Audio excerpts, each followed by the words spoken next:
La circulation générale de l'atmosphère est le gigantesque système de mouvement qui redistribue l'énergie partout sur Terre.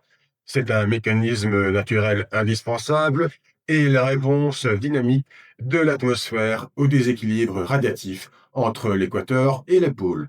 En d'autres termes, la Terre reçoit beaucoup plus d'énergie solaire à l'équateur qu'aux hautes latitudes. Ce contraste crée des gradients de température qui impose aux masses d'air de se déplacer pour redistribuer l'énergie. On écrit le bilan local moyen avec cette équation relativement simplifiée en utilisant Q de phi qui est le flux solaire moyen absorbé à la latitude phi égale 1 moins alpha en fonction de phi, alpha qui est l'albédo, multiplié par S qui est l'insolation moyenne à la limite supérieure de l'atmosphère. C'est la composante géométrique dépendant de l'angle d'incidence du Soleil et de la saison.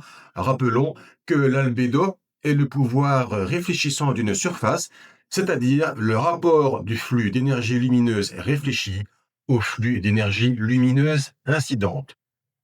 Nous pouvons en déduire qu'à l'équateur, c'est environ 420 watts par mètre carré qui sont absorbés en moyenne, ce qui correspond à un excès d'énergie nette d'environ plus 100 à plus 160 watts par mètre carré, avec au zénith des valeurs instantanées qui peuvent atteindre, voire dépasser les 1000 watts par mètre carré. Au pôle, c'est environ 170 watts par mètre carré qui sont reçus, avec évidemment en plein hiver une valeur totalement nulle et en été un soleil bas sur l'horizon et donc une lumière très peu efficace. Cette forte absorption de l'énergie solaire génère un échauffement brutal de la surface.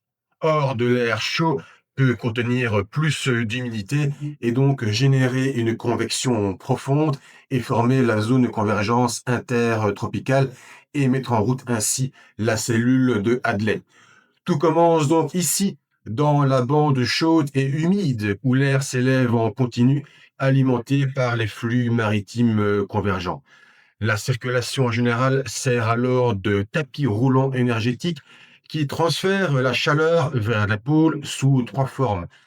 La circulation de Hadley dans les tropiques, la circulation de Ferrel dans les moyennes latitudes et ensuite la circulation polaire.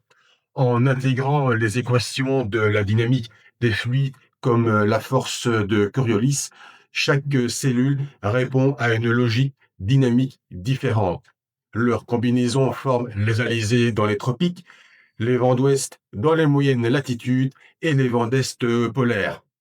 Pour comprendre toute la circulation planétaire, tout commence donc au même endroit, la zone de convergence intertropicale.